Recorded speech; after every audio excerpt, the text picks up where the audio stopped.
This morning we were testing the system, showing that we could communicate from the ground to the aircraft, set top-level goals. Once en route, we could direct the camera to point at various aspects on the ground. Yesterday's test flight was from Wharton up to Inverness, and the vehicle was being controlled via a ground control station here at Wharton. Accelerated with 180 knots for the handover. Okay, GCS, confirm you're ready for handover brief. All copies, ready to take control. And proceed. Hello, A4, I have control. You have control.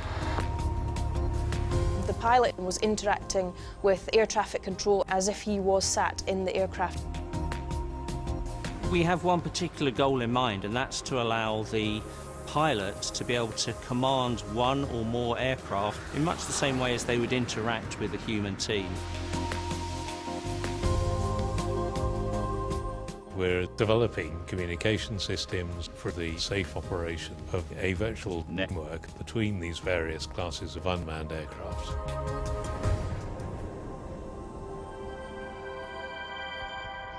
We need to make sure that the power system is looked after from a health point of view, so if something goes wrong, the system can look after itself and self-heal as well. For self-healing systems, we can certainly see a spin-off into manned aircraft. The pilot knows he's got a system that can reconfigure around potential problems.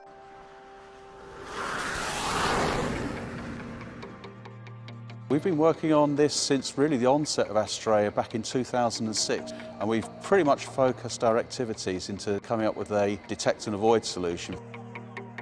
It provides the necessary level of situational awareness to guide the UAV without risk of collision with other airspace users or indeed the terrain itself. What we're effectively trying to do is mimic the pilot in the air with a view to migrating the capability onto a UAS in the near future.